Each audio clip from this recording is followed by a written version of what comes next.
¿Y ahora qué? Ignacio Franzani está de vuelta con más actualidad y conversación. Esto es Cuatro Cabezas, segunda edición, en Radio 13C.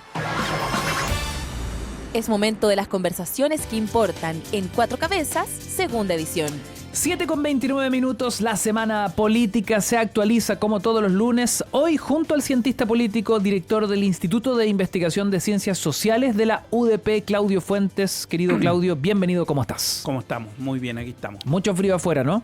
Bastante frío. Sí. No, está de locos. Y mañana Sí. entiendo que vamos a estar más o menos en la misma. Y el smog, no llueve. No llueve, ¿no? Está brutal. malísimo el aire. Claro, es la peor combinación. Mucho frío y además con una muy, muy mala calidad del aire. No hay Así ventilación, es. no hay lluvia. Así que, bueno, a tener paciencia, a ver si logramos unas gotitas en los próximos días. Tenemos nueva encuesta CADEM, muy reveladora respecto de lo que ya empieza a verse con más claridad, un posible balotaje entre Janet Jara y José Antonio Kast, y una candidata de Chile Vamos, Evelyn Matei, que vuelve a registrar una caída. De hecho, se ubica en tercera posición con un 9%. Es de hecho su nivel más bajo desde junio de 2023. O sea, no estaba tan baja Evelyn Matei hace más de 2 años. ¿Qué le pasó a la candidata de Chile Vamos? ¿Puede Evelyn Matei repuntar en la carrera presidencial? Que parecía tenerla ganada durante muchos meses, ¿no? Parecía una elección aburrida en un minuto. Así es. Si uno mira, de hecho venía escuchando en una radio amiga, pero no es amiga, la del Tele 13. Ah, ¿no? radio de la familia. Radio de la digamos. familia, no es amiga. Claro.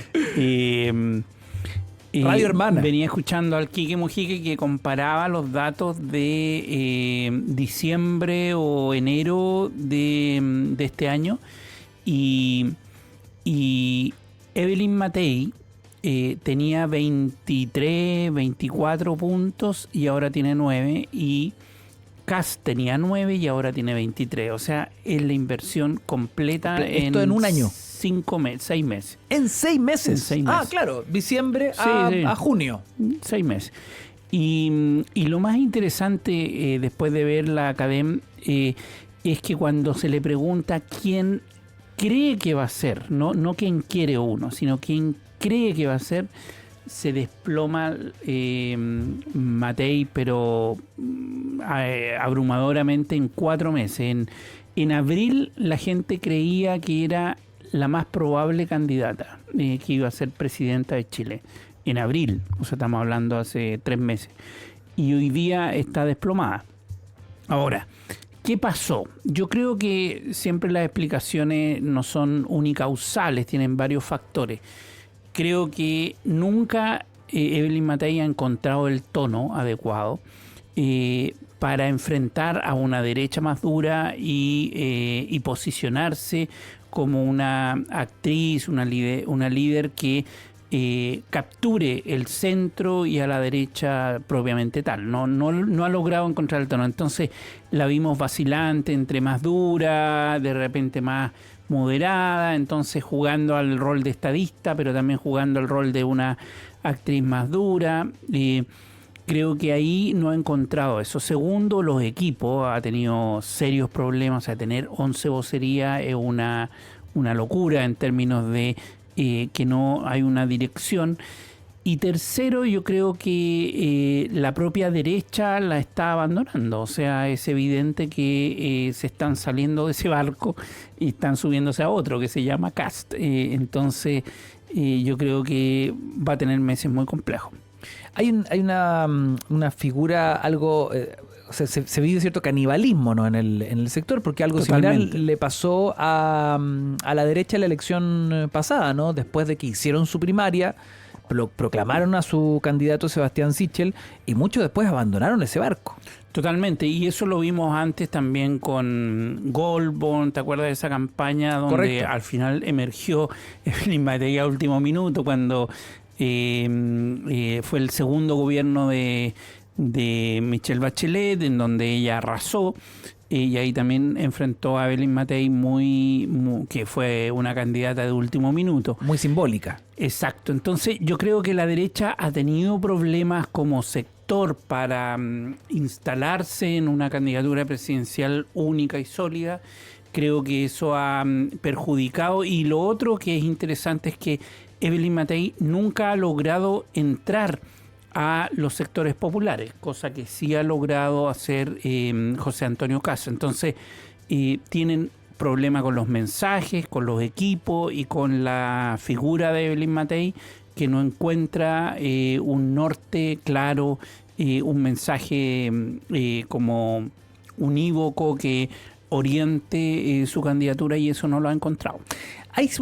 Se acusa una campaña sucia en las últimas horas donde se ven las métricas y coincide la caída de Matei con cierta información que se está dando respecto de las capacidades hasta cognitivas de la candidata, ciertas lagunas mentales, cierta demora en la respuesta o más bien confusión. Y claro, hay videos que están súper torcidos, ¿no? Donde se altera, se alarga la espera de la respuesta, se le ve muy vacilante. Y quiero saber, bajo tu mirada experta, ¿qué tanto puede llegar a influir aquello? La han llegado a comparar con Joe Biden en Estados Unidos, ya una cosa de loco. Sí, hay una campaña de desinformación muy fuerte contra ella por el tema de la enfermedad o una supuesta enfermedad que tendría. Hubo un reportaje que vi de esta periodista Allende del Mostrador, que estaba, ¿cómo se llama? Paulina Allende Salazar.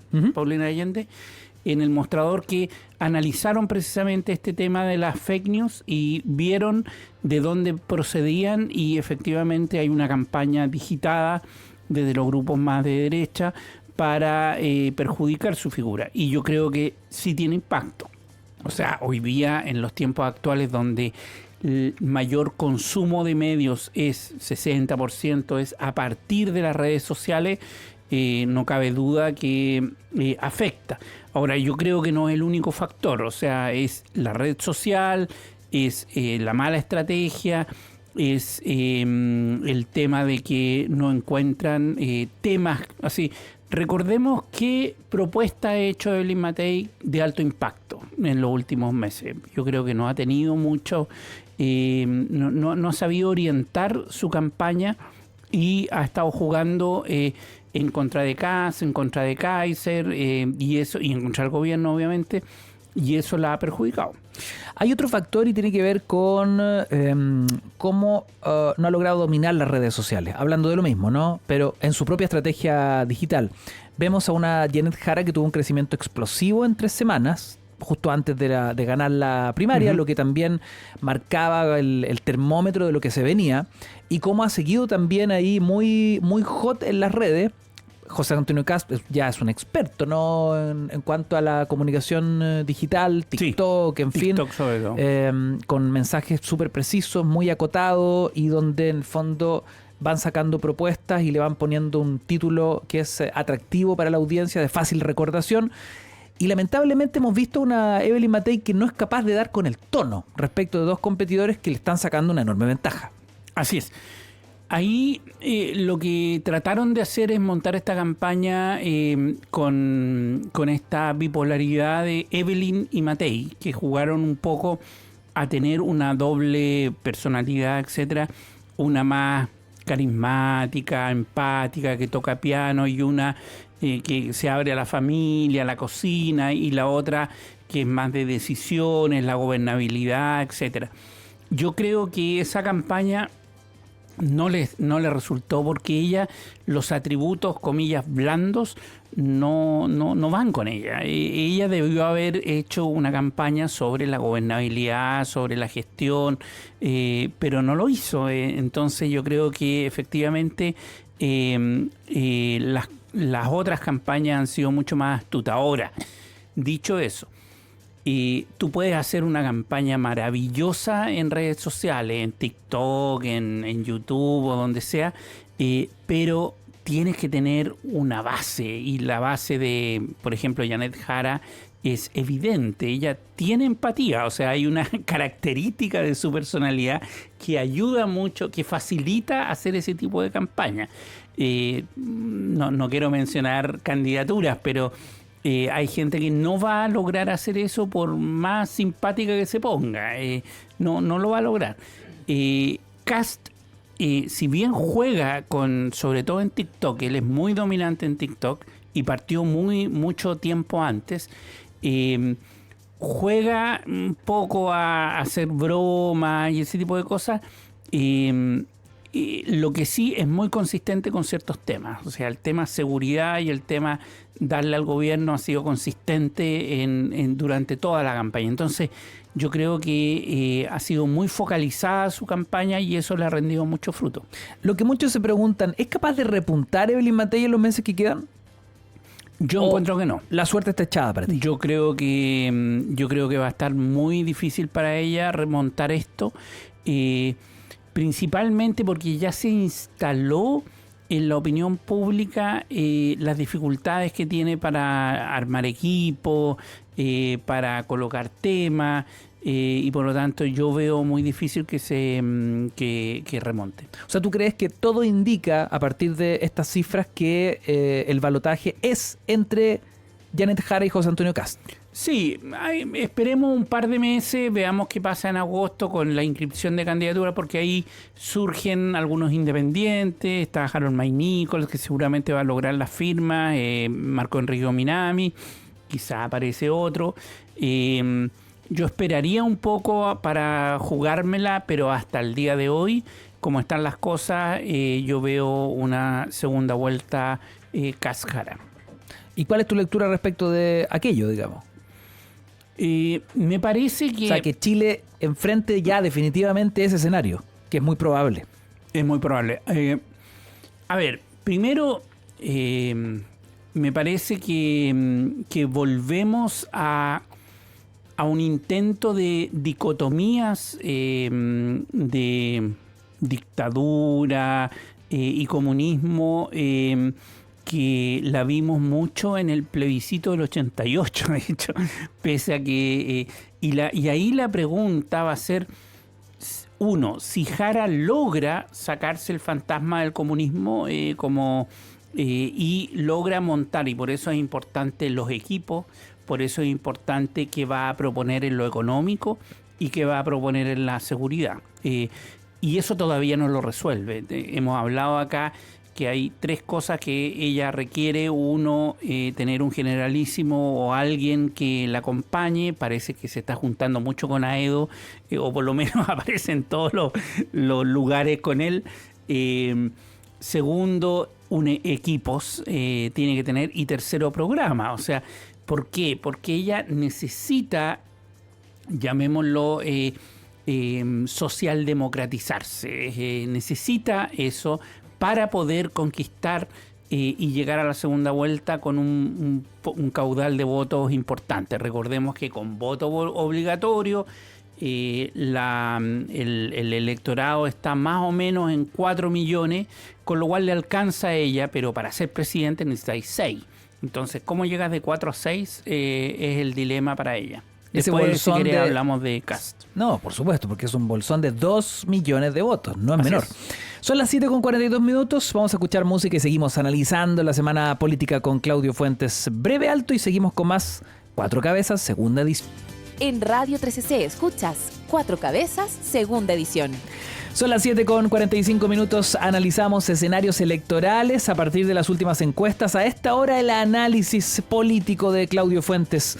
Oye, Claudio, te comentaba cuando escuchábamos a Fito Páez que me estoy leyendo ese perfil no autorizado de Evelyn Matei, de la periodista Rocío Montes, Sí. y que en el fondo defiende una tesis, ¿no? Y tiene que ver con lo indomable que se vuelve en minutos de presión Evelyn Matei. Y justo cuando me estaba leyendo el libro, recordando viejas historias de cuando salió corriendo, escapando de los periodistas en pleno estallido social, y eso se convirtió en el quiotazo. En fin, hay muchos memes protagonizados por Evelyn Matei, algunos más célebres que otros que envejecieron mal, otros envejecieron muy bien.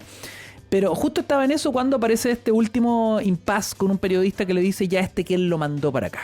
Ni don Francisco se atrevió tanto. ¿Y usted quién lo mandó para acá? Y es que claro, hay un minuto que parece ser que pierde un poco el control de la situación. Lo que es muy raro con su enorme capital político y con la tremenda experiencia que tiene. Habiendo estado en básicamente todo. O sea, por lejos es hoy la candidata que tiene más experiencia en posiciones del Estado, diputada, senadora, ministra, alcaldesa, las ha hecho todas. Totalmente. De hecho, Rocío Monte hoy día de la mañana hablaba también de su capacidad de partir de la ceniza, es decir, estuvo en el suelo después del quiotazo en el año 93 y después fue diputada, después fue senadora y partía sin conocer a nadie y se levantaba. El problema es como estas carreras de caballos que tiene la mala llegada. En los últimos 100 metros comete equivocaciones. Y yo creo que depende mucho, porque una candidatura no solamente es el programa, el equipo que ya hemos hablado, sino que también su personalidad. Y impacta y se ve. Y eso cada vez más es más relevante hoy día. Y en el caso de ella es lo temperamental, lo del salirse de madre, así. Eso yo creo que la afecta. Eso no lo pongan en Twitter. No, pero recordemos, por ejemplo, ese impasse que tuvo con una diputada de su sector. Recuerdo cuando ella era ministra del Trabajo. Sí. Y se agarran a chuchadas y esto estaba siendo registrado por el equipo de aquella parlamentaria. Un poquito aquello, digamos. Claro, y eso también vamos a tener que mirarlo pasándonos a Kast con Jara, porque piensa tú, y proyectémonos en los debates que van a venir.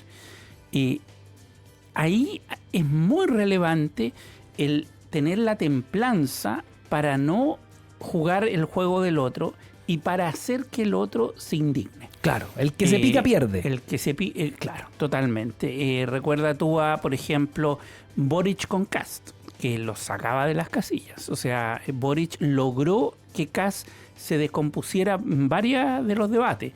Entonces, esos elementos son relevantes también. Entonces, vamos a ver si Jara logra, ella tiene muchas habilidades para mucha simpatía, etcétera. No cae en juegos, de hecho en los foros que la hemos visto, no cayó, siempre fue la consensuadora, no entró en el juego de Toa con Winter, etc. Entonces lograba salir. La pregunta es si con Kast va a hacer lo mismo y si Kast va a mantener su temperamento, porque se ha salido en el pasado también. Entonces, estos elementos, llamémoslos subjetivos, que dependen de la personalidad, de la forma de relacionarse. La habilidad blanda. Son fundamentales en el último tramo y que son de agosto a noviembre. Bueno, el que siempre tuvo un enorme capital de habilidad blanda es el actual presidente de la República. Totalmente. ¿Cómo lees que logra su mayor aprobación en más de 2 años? ¿A qué se lo atribuyes? ¿Tiene solo que ver con que ya empieza a entrar en el tramo final? ¿Será la guagua? ¿Será la guagua? ¿Será Violeta? ¿Será Violeta? ¿O hay más que aquello? No, yo creo que hay más. O sea, yo no descartaría que parte del tema de Violeta pueda tener algo de incidencia, pero, a ver, todos los presidentes, todos, incluso Piñera, que estuvo en el suelo con 6 puntos. Post-estallido.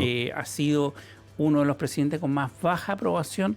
El último año tiende a subir. Todos. Eso es una regla ya matemática de todos los gobiernos desde el 90 en adelante.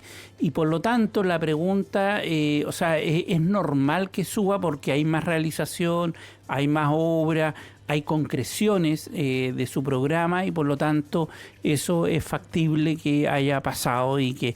Ahora, la pregunta es si va a lograr superar el 40%, porque más o menos al 40% ha llegado su respaldo electoral, pensando no en el 50 y tanto que sacó, porque esos fueron de los que fueron a votar. Si tú pones en relación al voto obligatorio, te va a llegar a un 40% de esos, no me acuerdo cuántos millones sacó, debe haber sacado unos 4,6 millones sacó. 4,6 millones. Entonces eso representa más o menos el 30 y tanto %. Entonces la pregunta es si logra superar eso. Y vamos a ver, yo creo que contrariamente a lo que se dice, este no va a ser recordado como el peor gobierno de la historia.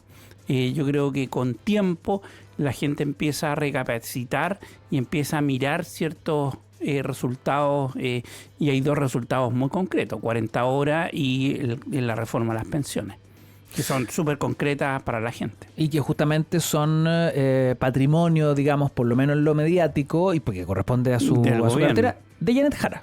Además, claro. Y además, la candidata además, capitaliza esos dos logros. Se empieza a operacionalizar, creo que en septiembre, algo así.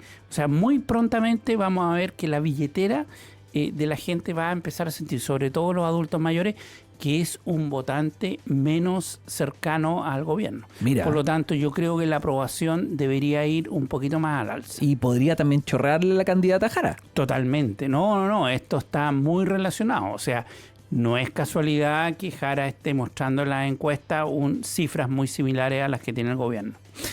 En los poquitos segundos que nos quedan, la UDI instó a acordar lista única parlamentaria de la oposición, pero el Partido Nacional Libertario confirmó un pacto con republicanos y con el Partido Social Cristiano. La vicepresidenta de la UDI, María José Hoffman, advirtió: estamos a punto de pegarnos una nueva farra. Así es. ¿Estás de acuerdo con aquello?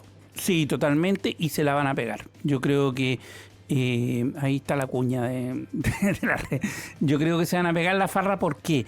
Porque el proyecto ideológico de republicano y libertario es disputarle el voto y sacarle el voto particularmente a la UDI, que es la que más ha sido perjudicada con esta competencia. Claro, por eso Kaiser no se baja por ningún motivo. Por eso, claro. O sea, yo creo que Kaiser a esta altura ya sabe que no va a ser presidente, pero quiere dejar un buen contingente en el Congreso.